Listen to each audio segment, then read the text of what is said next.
Hi everyone, आज हम लोग स्टार्ट कर रहे हैं लेक्चर नंबर 12 और आज का जो टॉपिक होगा वो होगा जेनेटिक डिसऑर्डर्स के ऊपर।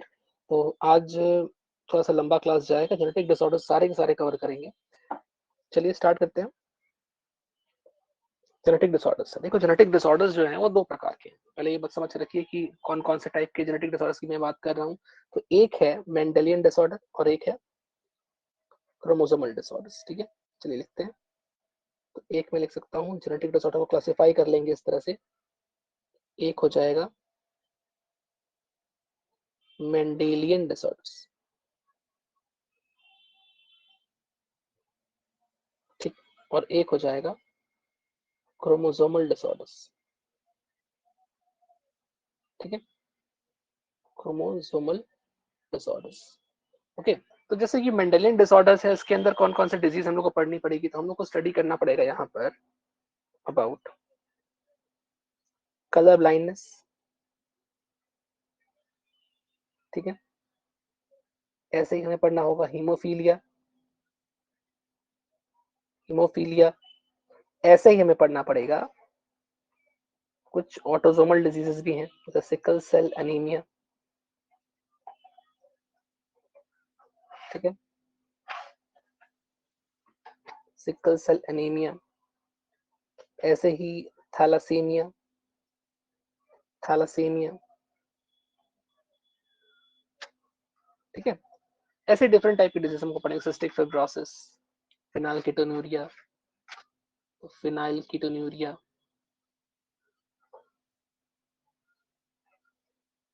ठीक है, इसको हम लोग शॉर्ट में PKU कहते हैं, इसको शॉर्ट में हम SCA कहते हैं। ठीक, एंड ऐसे में पढ़ना होगा एक सिस्टिक फिब्रोसिस। हालांकि ये अब क्वेश्चन इस पर नहीं आता है, बट फिर भी थोड़ा सा पढ़ लेंगे। ठीक है, तो ये कुछ मेंटेनेंस डिसऑर्डर्स पढ़ना होगा, और उसके साथ ही हम लोग को पढ़ना होगा क्रोमोसोमल डिसऑर्डर्स। देखो क्रोमोसोमल डिसऑर्डर्स के अंदर में आपने पढ़ा होगा जैसे कुछ नाम, जैसे कि टर्नर सिंड्रोम। ठीक है, जैसे मोनोजोमी, ये सब नाम सुने होंगे आप। Turner syndrome, Turner syndrome, down syndrome. ठीक है, डाउन सिंड्रोम, क्लाइनफेल्टर सिंड्रोम,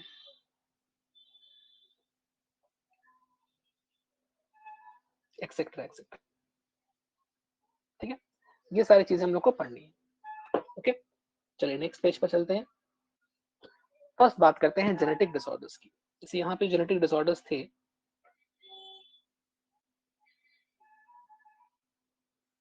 उसके अंदर फर्स्ट बात करते हैं मेंडेलियन डिसऑर्डर की। ठीक है, तो फर्स्ट मेंडेलियन डिसऑर्डर में कलर ब्लाइंडनेस आपको यहाँ पर हेडिंग दिया गया है। देखो कलर ब्लाइंडनेस क्या है फर्स्ट ऑफ ऑल, तो कलर ब्लाइंडनेस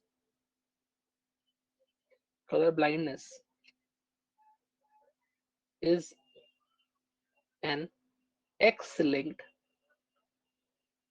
रेसेसिव डिसऑर्डर। ठीक है, एक्स लिंक्ड होता है, मतलब एक्स क्रोमोसोम के ऊपर पाया जाता है। ठीक है, और ये रेसेसिव कंडीशन में ही एक्सप्रेस होता है। ठीक है, जैसे कि मान लो कि एक मेल है, तो मेल के पास कौन कौन से क्रोमोसोम होते हैं, एक्स और वाई।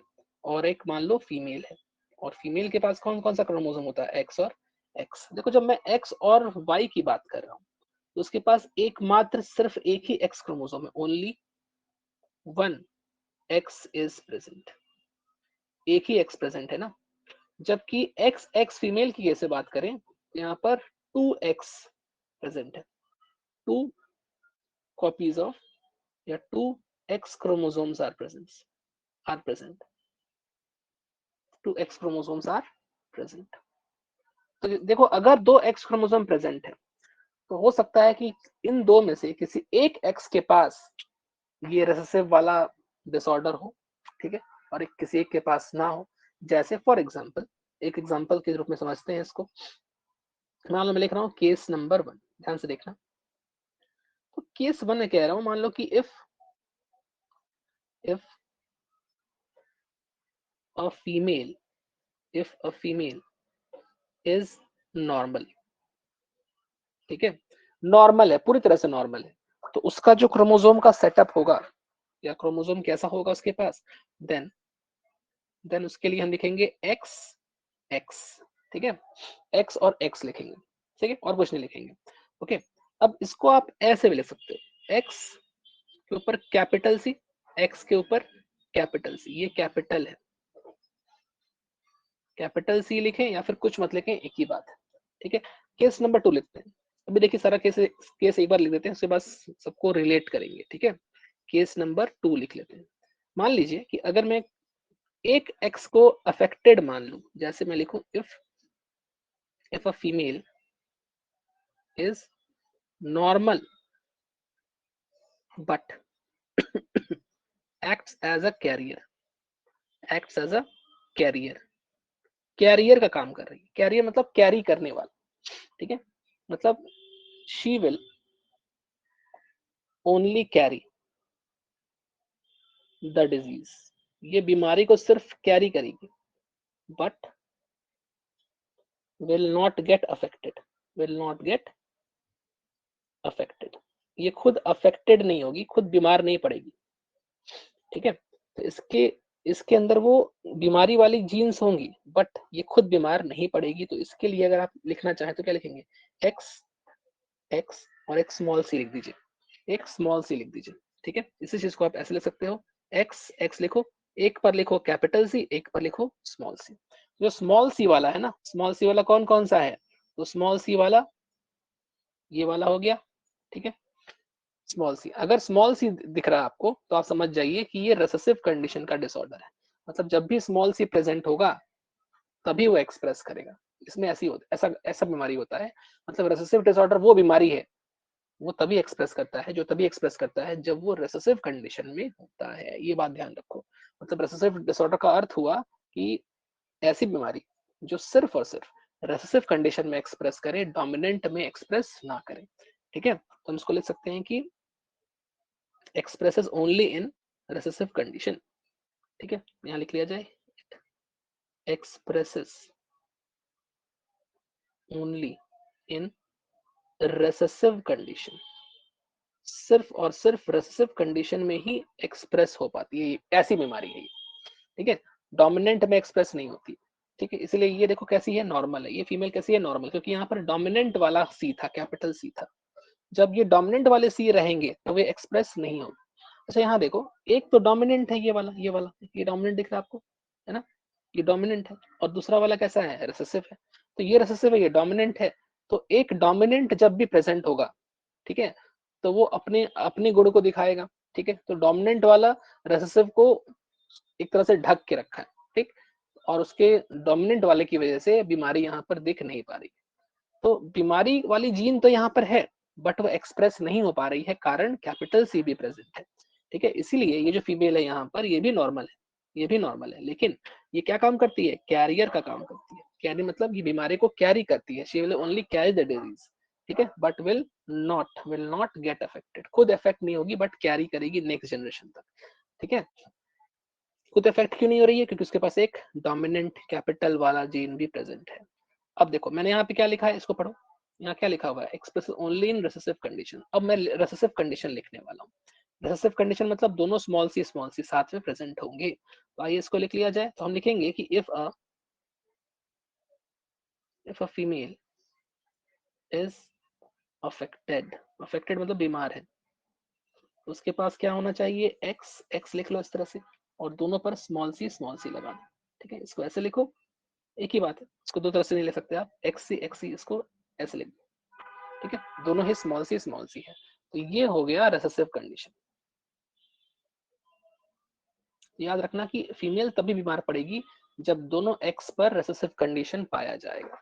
इसी को बोलते हैं रिसेसिव डिसऑर्डर, और इसका एग्जांपल है कलर ब्लाइंडनेस। ठीक है, एक्स लिंक्ड इनहेरिटेंस है।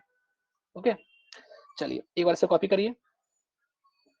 अच्छा, ऐसे अगर मैं बात करूं मेल की, तो मेल कैसे इफेक्ट होगा बताओ। तो मेल को इफेक्ट होने का तरीका क्या है, तो यहाँ पे भी इसको भी लिख लिया जाए। जैसे मैं लिख रहा हूँ कि मेल कैसे इफेक्ट होगा। ठीक है, तो मेल के केस में अगर हम लिखें फॉर मेल्स, फॉर मेल, दो दो कंडीशंस बनाएंगे हम लोग। दो कंडीशंस क्या क्या होंगी, एक मान लो ऐसा है एक्स सी, सॉरी एक्स वाई लिख दिया मैंने। ठीक है, या फिर यहाँ पर एक्स और यहाँ पर कैपिटल सी है। ये क्या है, कैपिटल सी। आप कैपिटल ना लिखो तो भी चलेगा, ठीक है, आप सिंपल एक्स वाई लिखो। और अगर मान लो ऐसा है एक्स वाई और इस एक्स के ऊपर यहाँ पे एक छोटी वाली सी है, ठीक है, तो ये देखो कलर ब्लाइंड है, ये जो मेल होगा ना, ये कैसा होगा, कलर ब्लाइंड होगा। मतलब इसको आप चाहो तो मत भी लिखो, कोई दिक्कत नहीं है। मतलब अगर मेल के पास एक कलर ब्लाइंड वाली रेसेसिव जीन होगी, एक भी अगर हो गई, ठीक है, अगर एक भी स्मॉल सी अगर प्रेजेंट है, इट मींस उसको कलर ब्लाइंडनेस हो जाएगा। फीमेल के केस में कैसा होना चाहिए, दोनों के दोनों स्मॉल सी होना चाहिए, तभी वो कलर ब्लाइंड होगी। जैसे यहाँ देखो एक था स्मॉल सी, लेकिन ये कलर ब्लाइंड नहीं है, नॉर्मल ही है, बट कैरियर है, ठीक है, नॉर्मल कैरियर, ठीक है, कैरियर को भी नॉर्मल ही दिखाई पड़ता है, ठीक है। अच्छा, कलर ब्लाइंडनेस होता क्या है भी समझ के रखो। कलर ब्लाइंडनेस एक ऐसी बीमारी है जिसके अंदर दो कलर्स एक जैसे नजर आते हैं। जैसे कि मान लो अगर हम बोले ट्रैफिक लाइट में, मान लो रेड है और ग्रीन है, लाल और हरा, ठीक है, तो जिसको कलर ब्लाइंडनेस है उसको लाल और हरा हरा एक ही जैसा दिखाई पड़ेगा, उसको फर्क समझ में नहीं आएगा कौन सा रेड है और कौन सा ग्रीन है। तो कलर ब्लाइंडनेस मतलब ये हो जाता है कि कलर के बीच डिफरेंस पता करना मुश्किल हो जाता है, मतलब असंभव हो जाता है, ठीक है। तो वो दो कलर्स उसको, उस इंसान को एक ही नजर आएंगे, इसी को बोलते हैं कलर ब्लाइंड होना, कलर नहीं देख पाना, ठीक है। अब ऐसा नहीं कि सारे कलर नहीं दिखेंगे, सारे कलर दिखते हैं, बस ये मेनली जो देखा गया है नेचर में, ये रेड और ग्रीन के बीच अंतर पैदा करना असंभव है इन इस तरह के लोगों में जिसको कलर ब्लाइंडनेस है, ठीक है। तो मेल्स में आप देख सकते हैं कि अगर एक भी स्मॉल सी का जीन आ गया, ठीक है, तो वो मेल कलर ब्लाइंड हो जाएगा। बट फीमेल से केस में एक से नहीं होता है, दोनों में होना चाहिए, ठीक है, समझ में आ गया। तो ये था कलर ब्लाइंडनेस का एक इंट्रोडक्शन, ये एक मेंडेलियन डिसऑर्डर है। ओके, पहले यहाँ तक कॉपी करिए इसको, चलिए कर लिया। अब इसके ऊपर कुछ क्वेश्चंस आए हुए हैं, नीट के क्वेश्चन है, पीवाईक्यू, तो एक बार उसको सॉल्व करवा देते हैं संग संग, ताकि कंसेप्ट भी बन जाए और पीवाईक्यू भी सॉल्व हो जाए। देखो क्वेश्चन क्या था, if a colour blind man marries a woman who is homozygous for normal colour vision, the probability of their son being colour blind is. एक कलर ब्लाइंड मैन है, ठीक है, जब बोल दिया मैन कलर ब्लाइंड है, तो आप समझ जाओ कि इसका जीनोटाइप क्या लिखेंगे, एक्स वाई, और एक्स के ऊपर सी लिख देंगे, ठीक है। जब मैन कलर ब्लाइंड होता है, आपको क्या बताया कि जब मैन कलर ब्लाइंड होता है, जब मैन कलर ब्लाइंड होता है तो उसके ये वाला कंडीशन बनता है, ये उसका जीनोटाइप देखो एक्स सी वाई, है ना, एक्स सी वाई दिख रहा है। तो इसका जो कलर ब्लाइंड का कंडीशन होगा x C Y, small C है वो, ठीक है। Marries a woman who is homozygous for normal colour vision, homozygous है वो, होमोजाइगस मतलब दोनों को दोनों उसके पास एक्स सेम टाइप के हैं, ठीक है, और नॉर्मल कलर विजन दिख रहा है उसको, बिल्कुल कुछ कोई दिक्कत नहीं, बिल्कुल नॉर्मल है वो। तो एक्स एक्स है ये, ठीक है, नॉर्मल को हम कुछ नहीं लिखेंगे, कलर ब्लाइंड होगा तो सी लिखेंगे, ठीक है। The probability of their son being colour blind, कितना चांसेस है कि इसका जो लड़का हो वो कलर ब्लाइंड हो। तो एक बार दोनों क्रॉस करा के देख लो, सिंपल सा। तो हम यहाँ लिख रहे हैं एक्स सी वाई, ये है कलर ब्लाइंड मैन, इसका क्रॉस कराओ इस वुमन के साथ, इसका है एक्स एक्स, ठीक है, नॉर्मल है ये, ठीक है, ये है वुमन, नॉर्मल वुमन, वुमन ये कैसी है, नॉर्मल। ध्यान रखना यहाँ होमोजाइगस बोला है, होमोजाइगस मतलब दोनों सेम सेम एक्स है, ठीक है। जैसे ये देखो, इस केस 1 2 एंड 3 में आपको होमोजाइगस कहाँ दिख रहा है, ये वाला देखो, होमोजाइगस कंडीशन, ठीक है।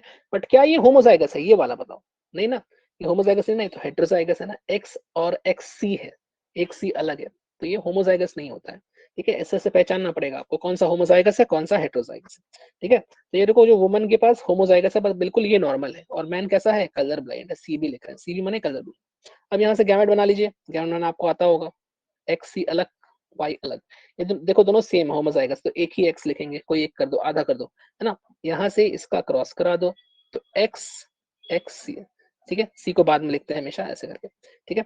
और वाई के साथ एक्स का करा दो एक बार, तो एक्स पहले लिखो फिर वाई लिखो, ठीक, इस तरह से लिख दिया हमने। अब देखो, इसमें से लड़का कौन लड़की कौन है, जो इसका बच्चा हुआ, ये कैसी है, ये गर्ल है ना, ये गर्ल चाइल्ड है इसकी, और ये क्या है, बॉय, है ना। इसका जो बॉय है सन है, मतलब डॉटर, ये क्या है, सन है। तो डॉटर और सन लिख लीजिए, जिस क्वेश्चन के इस हिसाब से लिख देते हैं, इसको लिखेंगे डॉटर, ठीक है, मैन और वुमन की डॉटर है ये। कैसी है ये जो मैन और वुमन की डॉटर है, क्या ये कलर ब्लाइंड है, देखो एक स्मॉल सी वाला तो प्रेजेंट है, लेकिन फीमेल्स में कलर ब्लाइंड होने के लिए दोनों स्मॉल सी चाहिए। अभी आपको क्या बताया था पीछे, ये देखो ये कंडीशन दोनों जब स्मॉल सी रिसेसिव होगा तभी एक फीमेल कलर ब्लाइंड कहलाएगी। अगर ऐसा हो गया, ये वाला कंडीशन, ये देखो, अगर ऐसा हो गया तो ये खुद तो नॉर्मल होगी, लेकिन ये कैसी होगी, कैरियर वाली नॉर्मल होगी, मतलब ये कैरी कर रही है डिजीज को, ये नेक्स्ट जनरेशन में कैरी करेगी, बट खुद ये अफेक्टेड नहीं होगी, इसको बीमारी नहीं होगी। ठीक है, तो ये डॉटर कैसी है, कैरियर है लेकिन ये नॉर्मल है। ध्यान रखना, कैरियर नॉर्मल देखती है, उसका नजर बिल्कुल नॉर्मल होता है, मतलब उसमें उसको सब कुछ ठीक ठाक नजर आता है, हालांकि उसके पास जो जीन है वो नेक्स्ट जनरेशन में जाकर गड़बड़ी कर सकती है, लेकिन उसको कोई दिक्कत नहीं। ठीक है, अच्छा ये जो मेल है यहाँ पर, जो सन है, ये कैसा हो गया, ये बिल्कुल नॉर्मल है ना, क्या इसके पास स्मॉल सी है, नहीं, इसके पास स्मॉल सी नहीं। ठीक है, तो देखो यहाँ पे जो मैन था, जो इसका मतलब इस बच्चे का जो बाप है, ठीक है, ये तो कलर ब्लाइंड है, लेकिन इसका जो सन है वो नॉर्मल है, मतलब कलर ब्लाइंडनेस की जो बीमारी है वो फादर से सन में ट्रांसफर नहीं होती। ठीक है, तो हम यहाँ पर एक ये भी लिख सकते हैं कि colour blindness is transferred not transferred from father to son, ये फादर से सन में नहीं जाती है। ठीक है, but is transferred from father to daughter. Daughter के पास देखो ये वाला सी वाली जीन है, देखो ये वाली है ना, डॉटर के पास तो है, फादर टू डॉटर, डॉटर के पास ये जा सकती है, लेकिन सन के पास नहीं जाएगी। समझ में आ गया क्वेश्चन? एक बार इसको कॉपी करो तो इसका आंसर क्या आएगा, तो इसका आंसर निकालिए। सन तो बिल्कुल ओके है, सन तो बिल्कुल नॉर्मल है। पूछा था कलर ब्लाइंड होने का चांसेस कितना है, तो सन के कलर ब्लाइंड होने का चांसेस क्या है, 0%। ठीक है, सन 0% चांस है कि सन, अगर फादर कलर ब्लाइंड है तो उसका सन कलर ब्लाइंड हो, ये चांस 0 है। ठीक है, इस क्वेश्चन के अनुसार मदर कैसी थी, मदर थी नॉर्मल, तो अगर फादर कलर ब्लाइंड है और मदर नॉर्मल है तो सन कैसा होगा, नॉर्मल ही होगा। ठीक है, चलिए कॉपी करिए। आइए नेक्स्ट सवाल, क्वेश्चन नंबर 2। क्वेश्चन नंबर 2 क्या कह रहा है, कलर ब्लाइंड मैन, जैसे कलर ब्लाइंड मैन माने इसका जीनोटाइप लिख लो XCY, Mary's a woman with normal site. अब वुमन की जो साइट है, मतलब नजर, मतलब उसकी आंख जो है वो नॉर्मल है, who has no history of colour blindness, no history of colour blindness in family, मतलब उसके फादर कलर ब्लाइंड नहीं थे, तो ये कैरियर नहीं होगी ना। ठीक है, तो अगर इसके फादर कलर ब्लाइंड नहीं थे तो ये भी कैरियर नहीं होगी, नॉर्मल होगी बिल्कुल, मतलब ये XX होगी। बट अगर मान लो इस वुमन के फादर कैरियर होते, सॉरी, अगर इस वुमन के फादर कलर ब्लाइंड होते तो इस वुमन के पास भी एक कलर ब्लाइंड की जीन होती। जैसे इसको देखो, जैसे यहाँ देखो, ये वाले को देखो, ये जो यहाँ डॉटर हुई, ये डॉटर जब इसकी शादी होगी, इसका जो बच्चा होगा उसके पास ये XC वाला जीन जा सकता है ना। ऐसा XC वाला जीन कहाँ से आया, ये XC वाला जीन कहाँ से आया, इसके फादर से आया। ठीक है, तो अगर इसके फादर की हिस्ट्री होती, अगर इसके फादर कलर ब्लाइंड होते तो इसके पास भी कलर ब्लाइंडनेस वाली जीन आती।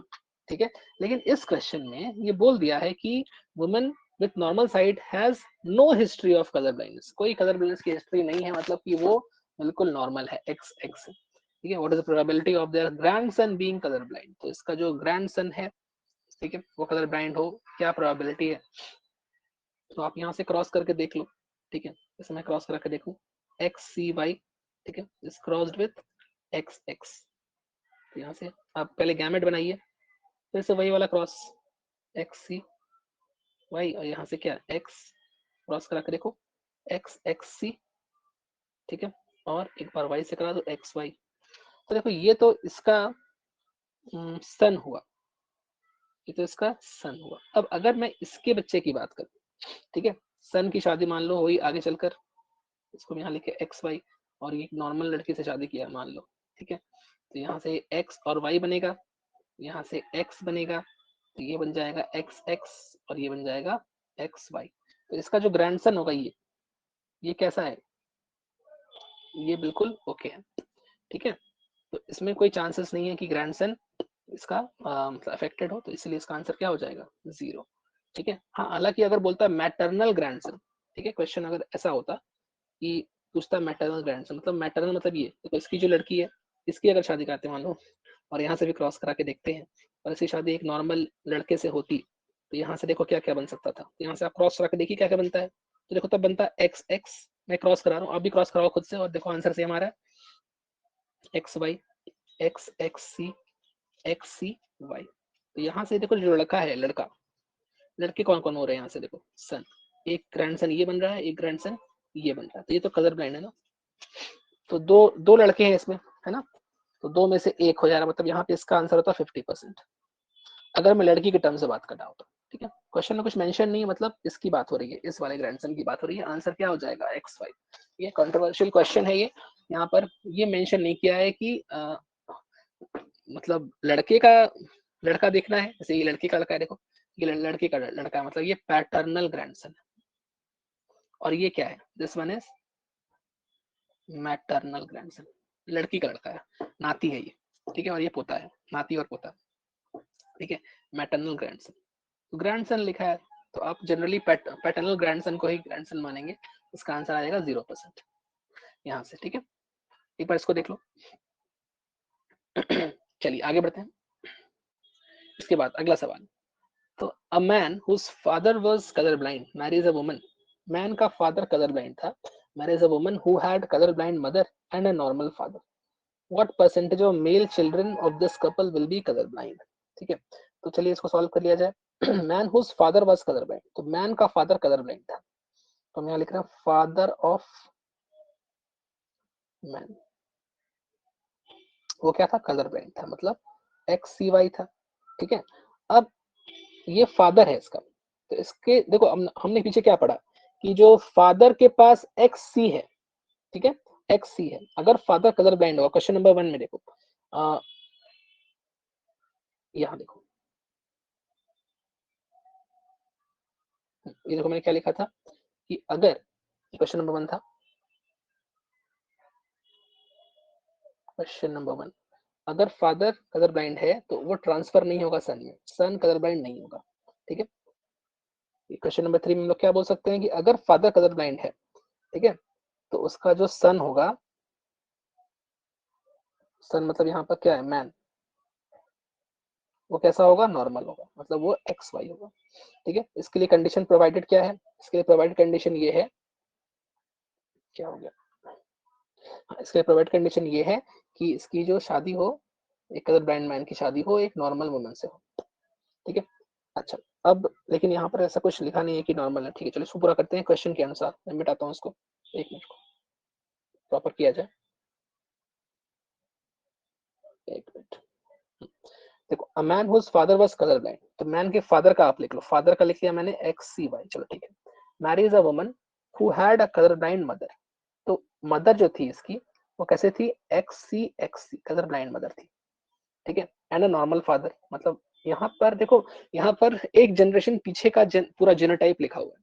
ठीक है, तो मैन हुज फादर, मैं फादर का जनरेशन की बात कर रहा हूँ, फादर, ठीक है, वाज कलर ब्लाइंड, तो father was colour blind X C Y, marriage a woman who had a colour blind mother, अब ये जो वुमन है, वुमन, वुमन के टर्म से बात कर रहा हूँ। ठीक है, तो वुमन की जो मदर थी वो कैसे थी, कलर ब्लाइंड थी, एक्स सी, और उसका जो फादर था वो नॉर्मल था।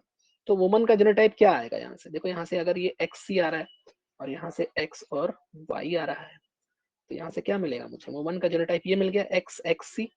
ठीक है, तो वुमन का भाई है, तो ये वुमन का जीनोटाइप निकल गया, समझ में आ रहा है बात, ये वुमन का जीनोटाइप निकल गया। ठीक है, तो वुमन का जो जीनोटाइप है वो ये है। अच्छा, मैन का जो जीनोटाइप है उसके फादर से आप निकाल लीजिए, उसके फादर से क्या निकल जाएगा, एक्स वाई। ठीक है, क्योंकि इसके मदर के बारे में कुछ लिखा नहीं है तो हम नॉर्मल मान के चलेंगे, जब कुछ लिखा नहीं रहता तो हम नॉर्मल मान लेते हैं। ठीक है, तो मैन के फादर के बारे में लिखा है कि मैन का फादर कलर ब्लाइंड था, लेकिन मैन की मदर के बारे में कुछ नहीं लिखा, तो हम नॉर्मल मानेंगे। और पीछे हमने क्या सीखा कि अगर मैन का फादर कलर ब्लाइंड है, ठीक है, तो वो जो मैन होगा, जो बच्चा होगा, वो कलर ब्लाइंड नहीं होगा। ठीक है, अगर किसी का कोई फादर कलर ब्लाइंड है तो लड़का, मतलब फादर से लड़के में वो कलर ब्लाइंडनेस वाली प्रॉपर्टी ट्रांसफर नहीं होती है। ठीक है, तो एक्स सी वाई ये फादर का जीनोटाइप है और ये मैन का जीनोटाइप है। तो मुझे मैन और वुमन दोनों का जीनोटाइप मिल चुका है। ठीक है, एक बार आपको हाईलाइट करके हम दिखा दें कि कहाँ कहाँ पर है। ये देखिए, तो ये हो गया मैन का जीनोटाइप और ये हो गया वुमन का जीनोटाइप। अब आप इन दोनों के बीच क्रॉसिंग कराइए और क्वेश्चन के अनुसार सॉल्व करिए, जो क्वेश्चन पूछा वही निकालना है आपको। ठीक है, चलिए इनकी क्रॉस कराते हैं। तो हम लोग क्रॉस कराएंगे। अब ये था स्टेप नंबर 1। ठीक है, यहाँ तक था स्टेप नंबर 1। अब मैं स्टेप नंबर 2 यहाँ से लिख रहा हूँ। पहले आप मैन और वुमन का जीनोटाइप निकाल लो, उनके फादर से और उनके मदर के क्रॉस करा के। ठीक है, क्वेश्चन का आंसर ये किया मैंने। अब स्टेप नंबर 2 में इस मैन और वुमन का क्रॉस कराओ। ठीक है, तो मैन का तो आपको पता है एक्स वाई, और वुमन का ये पता है क्या, एक्स एक्स सी। ठीक है, अब पूछ क्या रहा है, व्हाट परसेंटेज ऑफ, क्वेश्चन देखो, of male children of this couple will be colour blind. तो तुमको बस मेल का चेक करना है। ठीक है, तो देखो यहाँ से पहले क्रॉस कर पूरा करा लो, क्या क्या आ रहा है, एक्स और वाई आ रहा है। यहाँ से क्या आ रहा है, एक्स और एक्स सी आ रहा है। क्रॉस कराओ। तो जब क्रॉस कराओगे तो इसका इसका पाएंगे आप एक्स एक्स। ठीक है, इसका इसका पाएंगे एक्स वाई। ठीक है, इस तरह से और भी कराएंगे तो आप पाएंगे एक्स एक्स सी और एक्स सी वाई। अब बस मेल का पूछा है क्वेश्चन, देखो बस मेल पूछा है। तो 4 बच्चे हैं इसमें, है ना। इसमें मेल कौन कौन है, आप मेल को हाईलाइट कर लीजिए, मेल को हाईलाइट कीजिए। ये देखो ये मेल है। ठीक है, और ये मेल है। ठीक है, 2 मेल है। अब 2 में से कितने, इसमें से 2 में से एक जो है वो कलर ब्लाइंड है और एक जो है वो नॉर्मल है, समझे। तो 2 में से एक। ठीक है, तो 50% हुआ ना। ठीक है, 1 out of 2 is C B, colour blind. Therefore 1 out of 2 मतलब 1/2 इंटू 100 कर लो, मतलब 50%। आंसर है 50%। ठीक है, दोबारा देखो एक बार, अच्छा क्वेश्चन था ये। चलिए आगे बढ़ा जाए। अगला सवाल, question number 4। A normal vision man whose father was colorblind marries a woman whose father was also colorblind. They have their first child as a daughter. What are the chances that this child would be colorblind? अब देखो, normal vision man, देखो man जो होता है, अगर उस वो normal लिख दिया है उसको, तो वो कैरियर नहीं होता, कैरियर सिर्फ और सिर्फ फीमेल होती है। तो अगर नॉर्मल विजन मैन है मतलब ये एक्स वाई है। ठीक है, हो सकता है उसका फादर कलर ब्लाइंड हो, हमको फर्क नहीं पड़ता, हमको मैन से मतलब है। ठीक है, मैरीज अ वुमन, अब इस मैन ने शादी की, इसके फादर शादी नहीं की, इसकी इस मैन ने शादी की है। ठीक है, मैन मैरीज अ वुमन उस फादर, उस वुमन के फादर भी कलर ब्लाइंड थे, मतलब उसके फादर एक्स वाई थे। ठीक है, तो अब देखो अगर लड़की के पिता जो है कलर ब्लाइंड है तो लड़की को फर्क पड़ता है, तो लड़की को फर्क पड़ता है। ठीक है, अगर लड़के के पिता, लड़का का जो पिता है अगर वो कलर ब्लाइंड है तो लड़का को फर्क नहीं पड़ता। बात समझ में आ रही है। ठीक है, तो देखो, तो marries a woman whose father was also colour blind. अच्छा, तो अब अगर फादर कलर ब्लाइंड है और इस लड़की का फादर, इस वुमन का फादर कलर ब्लाइंड है, बट इस लड़की की मम्मी के बारे में कुछ नहीं लिखा है, तो कुछ नहीं लिखा है तो नॉर्मल मानेंगे। ठीक है, उसकी लड़की की मम्मी नॉर्मल थी। तो आप पहले ये निकालिए कि जेनोटाइप ऑफ मैन क्या है। तो आप देख लिए कि नॉर्मल विजन है, मतलब मैन का नॉर्मल विजन मतलब एक्स वाई, चुपचाप से लिख दिया। ठीक है, मैरी इज अ वुमन, तो अब जेनोटाइप ऑफ वुमन आपको निकालना है। तो जेनोटाइप ऑफ वुमन क्या हो जाएगा, तो उसके फादर कलर ब्लाइंड थे। ठीक है, तो आपको ये निकालना पड़ेगा। जैसे हम लिख सकते हैं डायरेक्टली, बट आपको समझाने के लिए लिखना पड़ेगा पूरा ही। तो फादर जो है, मैं इस लड़की के जो फादर थे आप उनको लिखो, और इनकी मदर के बारे में भी आप लिखिए। मदर के बारे में कुछ नहीं लिखा मतलब एक्स एक्स मानेंगे। ठीक है, यहाँ से क्रॉस करा के लड़की का जेनोटाइप निकालो, दोनों सेम है मतलब एक बार एक्स लिखो, क्रॉस कराया एक्स एक्स, ये लड़की है वो और ये इस लड़की का भाई है, हमको लड़की से मतलब है बस। ठीक है, तो ये है लड़की जो यहाँ पर वुमन लिखा हुआ है, उसके बारे में बात हो रही है। ठीक है, तो यहाँ पे आप इस वुमन की बात कर रहे थे, वो उसका जेनोटाइप यहाँ पर निकल चुका है। और ये क्या है, ये है कैरियर। ठीक है, कैरियर है लेकिन नॉर्मल है, नॉर्मल इसको दिखता है सब कुछ। ठीक है, यहाँ तक आपने जेनोटाइप निकाल दिया लड़की का भी, एक्स एक्स सी। अब क्वेश्चन पूछा है कि they have their first child as a daughter, इनका जो पहला बच्चा हुआ वो एक लड़की हुई। ठीक है, अब मतलब अब इस मैन और इस वुमन, जिसका हम लोग फर्स्ट स्टेप में सॉल्व किया, स्टेप नंबर 1 हो गया मान लीजिए, 2 स्टेप में क्वेश्चन है। ठीक है, अब स्टेप नंबर 2 स्टार्ट हो रहा है, इस मैन और वुमन का क्रॉस कराना। ठीक है। तो मैन का मतलब मैन का एक्स वाई है और वुमन का क्या है एक्स एक्स सी। अभी निकाले जस्ट ये, ठीक है। अब यहाँ से आपको मतलब चेक करना है कि लड़की के कलर ब्लाइंड होने के चांसेस कितने हैं, ठीक है। पहले आप क्रॉस पूरा कराइए प्रॉपर एक्स वाई, यहाँ से भी पूरा अलग अलग कराइए, एक्स और एक्स सी अलग अलग है, ठीक है। चलो क्रॉस करते हैं इसको, तो एक्स और एक्स मिल जाएंगे, एक्स एक्स हो जाएगा, एक्स और एक्स सी मिल जाएंगे, एक्स एक्स सी हो जाएगा, वाई और एक्स मतलब एक्स वाई, वाई और एक्स सी माने एक्स सी वाई, ठीक है। अब देखो लड़की कौन है इसमें से, तो लड़की को ढूंढो। तो आपको दिख रहा है कि ये है लड़की, ये है लड़की, है ना। तो दो लड़की है इसके अंदर। तो दो में से कितनी लड़कियां, दो में से कितनी लड़कियां कैसी है बताओ, ये नॉर्मल है, क्या ये कलर ब्लाइंड है, ये कैरियर है। और कैरियर को भी हम क्या मानते हैं, नॉर्मल ही मानते हैं, ठीक है। कैरियर की भी जो आई साइट है वो नॉर्मल होती है, उसको नॉर्मल नजर आता है, नॉर्मल आई साइट। इसको कलर में कोई डिफरेंस नजर नहीं आता, मतलब इसको कलर साफ साफ नजर आता है, सिंपल बोले तो इसको कलर साफ साफ नजर आता है, लेकिन इसके पास खराब वाली जीन है जो कि नेक्स्ट जनरेशन में जा सकती है। ये भी नॉर्मल है बट इसको कैरियर बोल रहे हैं, ठीक है। तो दोनों ही लड़कियां नॉर्मल आई साइट वाली हैं, दोनों को क्लियर नजर आ रहा है। तो पूछ रहा है कि what are the chances that this child would be colour blind, ये लड़की वाली चाइल्ड पहली बार हुई, ठीक है। ये हो सकती है फिर ये हो सकती है, दोनों ही कैसी है नॉर्मल है, उनको कलर ब्लाइंडनेस नहीं है। तो इसका आंसर क्या हो जाएगा 0% सी बी, कलर ब्लाइंड कोई भी नहीं है, जीरो है, ठीक है। बट अगर लड़का पूछा होता तो इसका आंसर होता कि दो में से एक लड़का, देखो दो लड़के हैं, दो में से एक कलर ब्लाइंड है, मतलब कि 50% चांस था होने का अगर लड़का पूछता तो, ठीक है। बट लड़की पूछा है तो 0%। समझ में आ गया। तो ये था कलर ब्लाइंडनेस के ऊपर सारा क्वेश्चन। आप इसको 2-3 बार करिए खुद से प्रैक्टिस, और डाउट हो तो पूछिए, ठीक है। और भी क्वेश्चन मिले तो प्रैक्टिस करिए। चलिए ये हो गया कलर ब्लाइंडनेस समाप्त, एक बार देख लो इसको। हम लोग आगे बढ़ रहे हैं और बात करेंगे नेक्स्ट बीमारी हीमोफीलिया की, ठीक है। देखो हीमोफीलिया एक ऐसी बीमारी है, पहले इसको आप एक बार देख लो अच्छे से, ठीक है। एक बार इसको देख लो, ढंग से देख लो।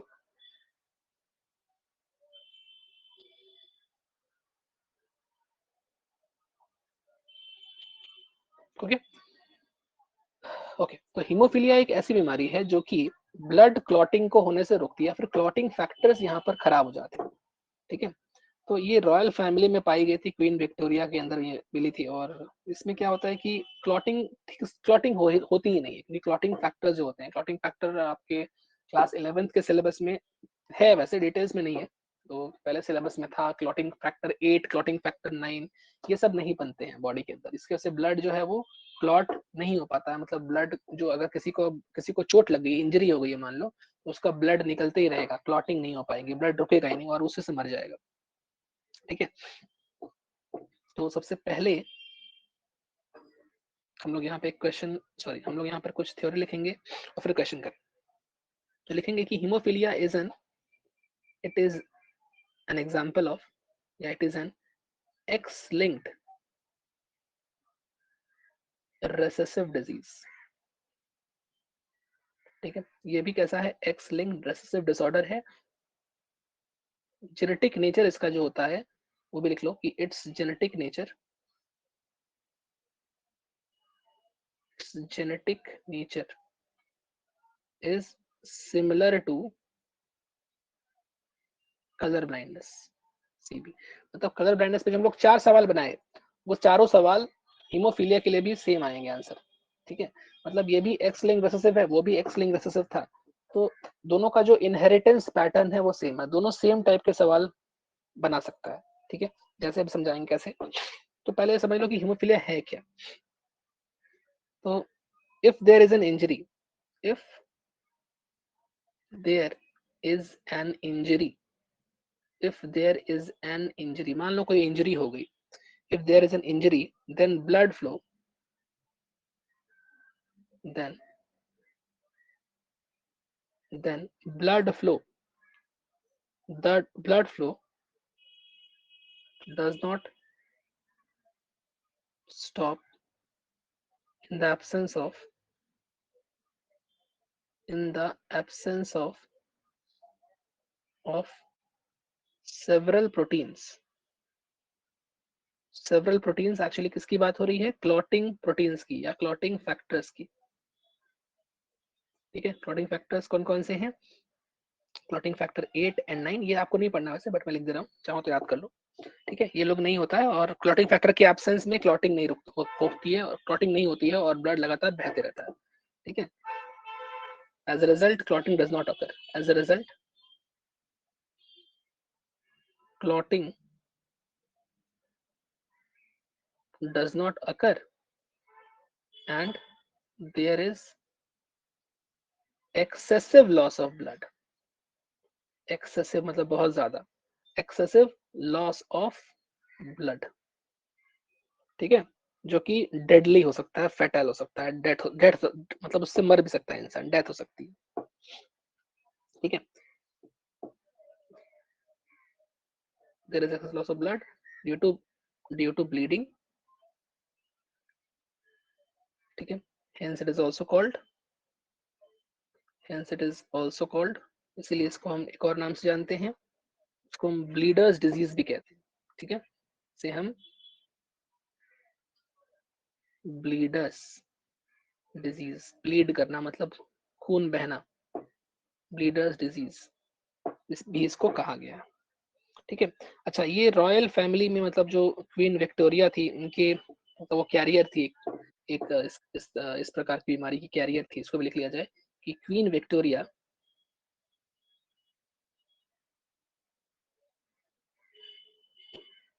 was a carrier, Victoria was a carrier of this disease। इसलिए रॉयल फैमिली में जो राज घराना था ब्रिटेन का, वहां पर भी ये बीमारी फैल गई थी। Queen Victoria was a carrier of this disease, hence is also called, इसलिए इस बीमारी का एक और नाम भी है, इसको हम लोग रॉयल डिजीज भी बोलते हैं। रॉयल डिजीज, ये एनसीईआरटी में नहीं लिखा है, बट आप जान के रखिए, पीवाईक्यू में आया हुआ था, बस जान के रखिए, नहीं रखेंगे तो भी चलेगा, कोई दिक्कत नहीं। ठीक है, मेन चीज ये है कि एक्स लिंक रिसेसिव डिसऑर्डर है, जो कि कलर ब्लाइंडनेस जैसा ही होता है, ब्लीडिंग स्टॉप नहीं होती है चोट लगने पर, और इसीलिए इसको ब्लीडर्स डिजीज कहते हैं। कुछ कुछ प्रोटीन जो कि क्लॉटिंग फैक्टर बनाते हैं वो यहाँ पर नहीं बन पाते हैं, जिसकी वजह से क्लॉटिंग नहीं हो पाता है और खून बहता रहता है। कौन कौन से फैक्टर्स हैं वो, क्लॉटिंग फैक्टर नंबर 8 और 9, बस इतना ही पढ़ना आपको। ठीक है, अब जैसे कि इसके अंदर जो जो पैटर्न आपको था, इसको लिख लिया जाए एक लाइन में कि it's inheritance pattern is similar, it's inheritance pattern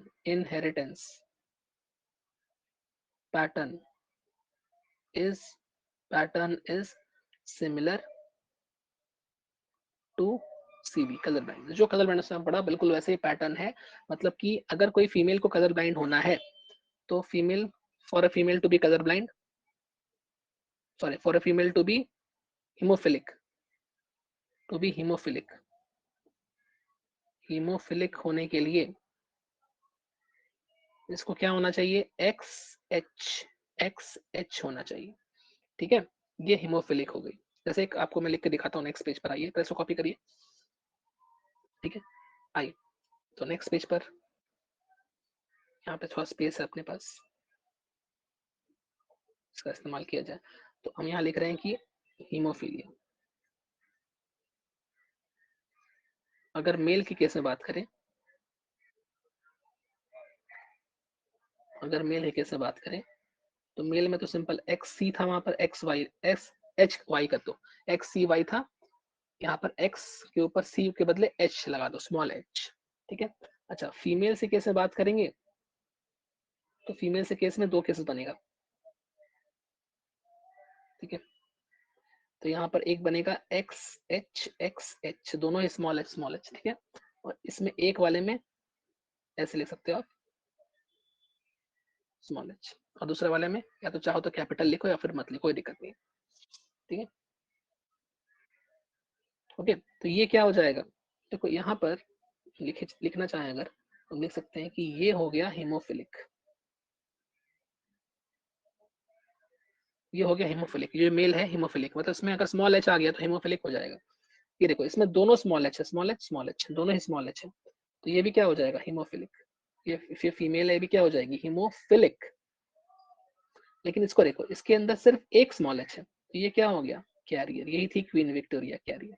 ठीक है, क्या इसको बीमारी होगी, नहीं ये बीमार नहीं होगी, नॉर्मल रहेगी, बट ये कैरी करेगी चीज को, नेक्स्ट जनरेशन में कैरी करके ले जाएगी। ठीक है, यही है और कुछ नहीं।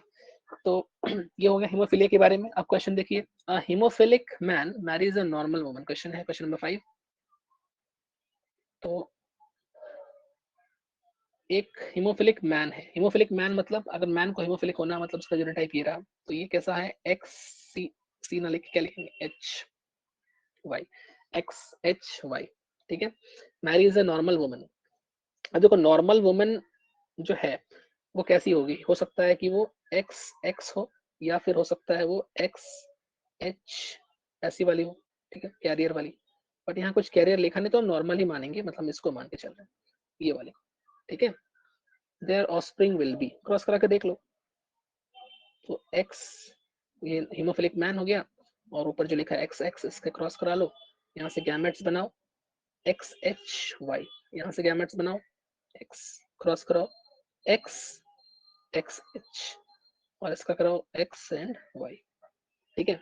तो अब यहाँ पे अगर लिखना चाहें तो हम क्या लिखेंगे, जैसे ये हो जाएगा एक्स एक्स एच, ये क्या हो गया, कैरियर, कैरियर फीमेल, ठीक है।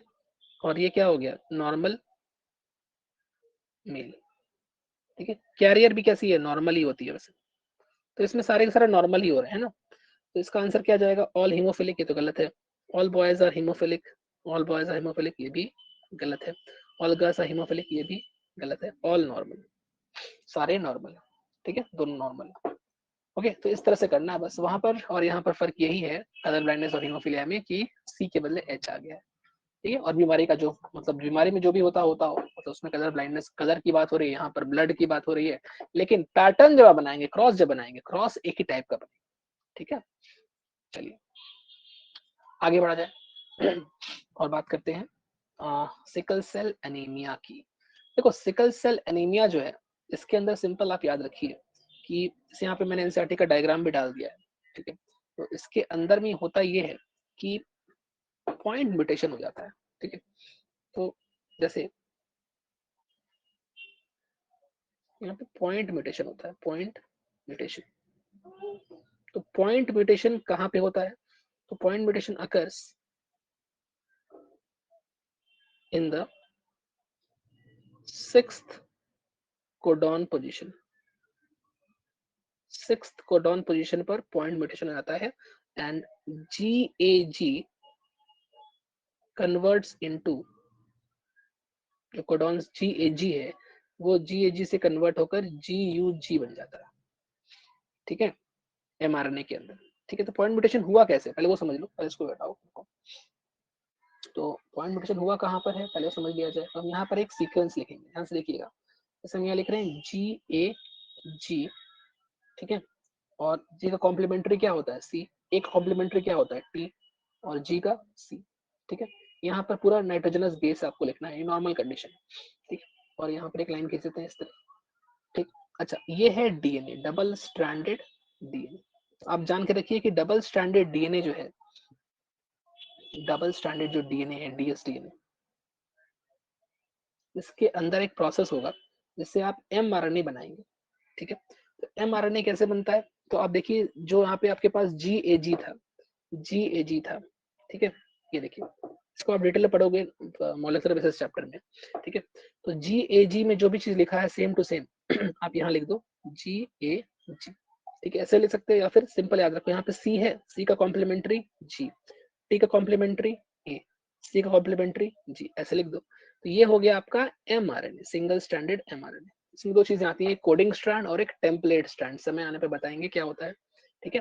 तो अभी बस देखते हो क्या हो रहा है। तो आप दो तरीके से लिख सकते हो, या फिर यहाँ पे जो लिखा है उसको एग्जैक्टली यहाँ कॉपी कर दो, ये कर दो, ठीक, या फिर आप इसके कॉम्प्लीमेंट्री को लिख दो, एक ही बात है, दोनों से आंसर सेम आएगा। जीएजी हमने एमआरएनए में लिख दिया। तो इस तरह से हम क्या कर रहे हैं, हम यहाँ पर डीएनए से एमआरएनए बना रहे हैं। इस प्रोसेस का नाम क्या होता है, इसी को कहते हैं ट्रांसक्रिप्शन, ठीक है। तो एमआरएनए बन गया।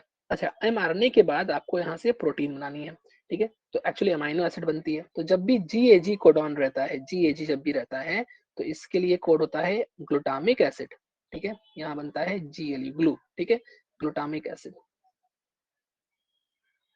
यहाँ बन गया ग्लूटामिक एसिड। तो आप याद रखिए कि अगर डीएनए के अंदर यहाँ पर जीएजी है तो उससे mRNA कैसा बनेगा, GAG बनेगा, और उससे अमीनो एसिड कौन सा बनेगा, ग्लूटामिक एसिड बनेगा। ये कौन सा पोजीशन है, ये है 6th पोजीशन, ये है 6th पोजीशन। ठीक है, चलिए अब इसके पास में जो लाइन खींची है वहीं पर हम लोग कुछ और भी लिखते हैं। तो देखिए अब मान लो यहाँ पे चेंज हो गया कुछ, ठीक है, तो मान लो हम कह रहे हैं कि GAG जहाँ पर लिखा हुआ है, ठीक है, GAG यहाँ पे जो A लिखा हुआ है A, ठीक है, इस A में आ गया गड़बड़ी कुछ, और इस A से बन गया कुछ और। तो हम बोल रहे हैं कि अब A के बदले यहाँ पे T आ गया, यहाँ पे हो गया चेंज, यहाँ पे हो गया चेंज, और जब चेंज हुआ है इस A में, तो अब A के बदले क्या आ गया, वहां पर T आ गया। बाकी सब जैसा था वैसा ही है, तो जैसा था बिल्कुल वैसा ही है। GAG के बदले अब लिख दिए हैं GTG। अच्छा, G का कॉम्प्लीमेंट्री क्या होगा, C। ठीक है, जिसको नहीं पता कॉम्प्लीमेंट्री नेचर, याद रखिए A के सामने हमेशा T लिखते हैं और G के सामने हमेशा C लिखते हैं, इसी को बोलते हैं कॉम्प्लीमेंट्री नेचर। इसके बारे में भी आपको मॉलिक्यूलर बेसिस ऑफ इनहेरिटेंस में डिटेल में समझाएंगे। अभी बस आप याद कर लीजिए कि A के सामने T लगता है और G के सामने C लगता है। ये डीएनए की बात होती है, लेकिन जब एमआरएनए होता है ना, तो हाँ एमआरएनए में टी नहीं होता, वहां पर यू होता है, T for thymine, you for uracil. ठीक है, तो अभी बस काम का चीज समझ लो, इतना ही काफी है अभी के लिए, इसको डिटेल में नेक्स्ट चैप्टर में पढ़ना है। ठीक है, जैसे मैं यहाँ लिखा हूँ जी के सामने सी, टी के सामने क्या लिखेंगे ए, और जी के सामने क्या लिखेंगे फिर से सी। तो ये है double standard DNA. Double standard DNA से क्या बनाओगे आप, एमआरएनए। ठीक है, जैसे यहाँ बनाया था सेम टू सेम वही काम, तो यहाँ बना दो एमआरएनए। प्रोसेस का नाम क्या है, ट्रांसक्रिप्शन, है ना, ट्रांसक्रिप्शन। तो ट्रांसक्रिप्शन, और इसका नाम क्या है, ट्रांसलेशन। प्रोटीन जो बन रहा है उसका नाम है ट्रांसलेशन। ठीक है, तो ट्रांसक्रिप्शन से, जैसे यहाँ देखो हम क्या बताए थे, यहाँ पे जो GTG है, ठीक है, तो GTG को उठा करके यहाँ पे आप लिख दो, तो यहाँ पे GTG। लेकिन यहाँ बना रहे mRNA। अभी आपको क्या बताया कि mRNA में T नहीं होता है, T के बदले कुछ और होता है। क्या होता है T के बदले, T के बदले होता है U, T के बदले होता है U। ठीक है, तो हम यहाँ लिखेंगे कि इन mRNA T is not present या T is absent and U is present। T के बदले कौन प्रेजेंट है, U प्रेजेंट है, ध्यान रखना बस। बाकी सब प्रेजेंट होता है mRNA में भी और DNA में भी। मतलब RNA और DNA में फर्क इतना है कि T नहीं होता, U होता है बस। ठीक है, तो GTG के बदले mRNA में क्या आ गया, GUG। अच्छा, इस GUG से जो अमीनो एसिड बनेगा वो ग्लूटामिक नहीं होगा, वो कुछ और होगा। तो वो क्या होगा वही लिखना है, तो वो हो जाएगा वैलिन, वो हो जाएगा वैलिन।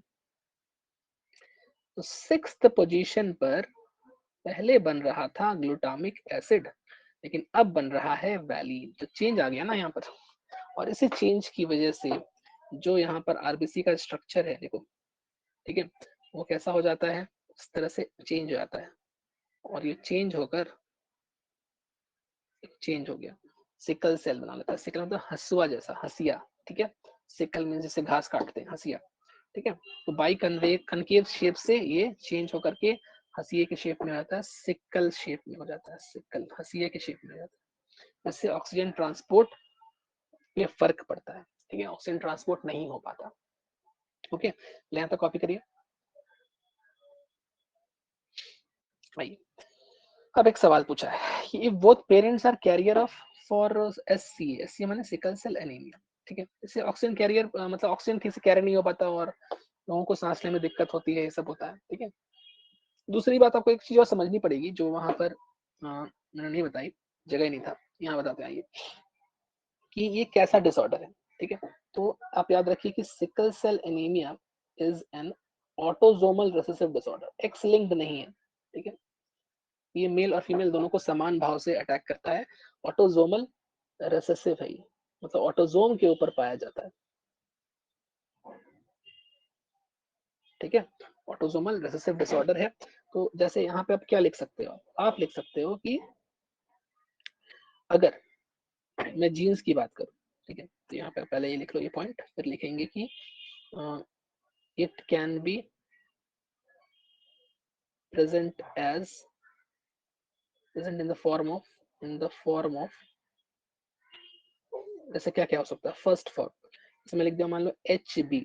ठीक है, इसको ऐसे दिखाते हैं HB। ठीक है, अब HB के ऊपर मान लो HB के ऊपर हमने लिख दिया एस, ठीक है, HB के ऊपर लिख दिया एस, ठीक है, एस माने सिकल सेल। तो देखो देखो यहाँ पे दोनों कैसे हैं, एस और एस, ठीक है। अच्छा, तो इसका जो फिनोटाइप वो कैसा होगा, सिकल सेल अनीमिया हो जाएगा यहाँ पे। सेकंड क्या होता है, एक नॉर्मल होगा HbA होगा मान लो, और दूसरा वाला HbS होगा मान लो, ठीक है। तो ये कैसा हो जाएगा, ये हो जाएगा कैरियर, ठीक है। ये नॉर्मल है, डोमिनेंट है, और एस कैसा है, रिसेसिव, ये कैरियर हो गया, ठीक है। इसको डिजीज नहीं होगा, ठीक है, ये नॉर्मल होगा, कैरियर। और तीसरा कैसा हो जाएगा, HbA, तो ये कैसा है, बिल्कुल नॉर्मल है, इसमें कोई जीन्स भी गड़बड़ नहीं है, ठीक है। आप चाहें तो इसको ऐसे ना लिखकर ऐसे भी दिखा सकते हैं, क्योंकि ऑटोसोमल रिसेसिव है, तो आप इसको ऐसे भी दिखा सकते हो, स्मॉल ए, ठीक है। इसको कैसे दिखाओगे, कैपिटल ए स्मॉल ए, और इसको कैसे दिखाओगे, कैपिटल ए कैपिटल ए, दोनों डोमिनेंट है, ठीक है। एक ही बात है, तीनों में से आपको जो इच्छा सही लगे, मतलब दोनों में से कोई भी तरीका आप अपना सकते हैं, ऐसे भी दिखा सकते हो, ऐसे भी दिखा सकते हो, ओके। अब सवाल पे आओ, if both the parents are carrier for SCA, दोनों ही पेरेंट कैरियर है, मतलब मेल, ये पेरेंट की बात मैं कर रहा हूँ, और फीमेल, दो पेरेंट्स हैं, दोनों ही कैसे हैं, कैरियर है, मतलब HbA और HbS, HbA और HbS दोनों ऐसे हैं, ठीक है। अच्छा, then find the probability of offsprings resulting in affected child, तो इनका चाइल्ड मतलब अफेक्टेड होगा, मतलब उसको बीमारी होगी, कितना परसेंट चांस है, गैमेट बना लो, तो गैमेट बना के देख लो, HbA अलग करो, HbS को अलग करो, ठीक है। अब चाहे तो कैपिटल ए स्मॉल ए करके भी लिख सकते हैं, कोई दिक्कत नहीं है, एक ही बात है, ठीक है। एनसीईआरटी में ऐसे लिखा है, इसलिए हम भी ऐसे लिख रहे हैं, वरना कैपिटल स्मॉल लिखना आसान होता है। इसको और इसको जब क्रॉस कराओगे तो देखो HbA आएगा, इसका और इसका क्रॉस कराओगे तो HbA और HbS आएगा, इसका और इसका क्रॉस कराओगे तो HbA को पहले लिखना, ठीक है, क्योंकि डोमिनेंट है, HbS आएगा, और इसका क्रॉस कराओगे तो HbS आएगा। अब चार पॉसिबिलिटी निकल के आ गई, राइट, चार में से कौन सी वाली पॉसिबिलिटी डिजीज कंडीशन को बताती है, पहले लिखिए यहाँ पे, देखो ये कैसा है, नॉर्मल,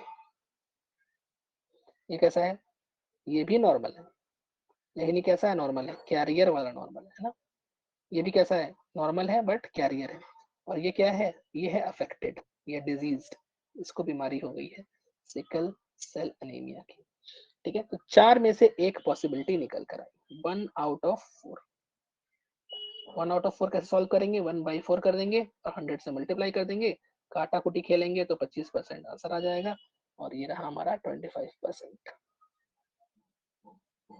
ठीक है, समझ में आ गया, इस तरह से सॉल्व करना।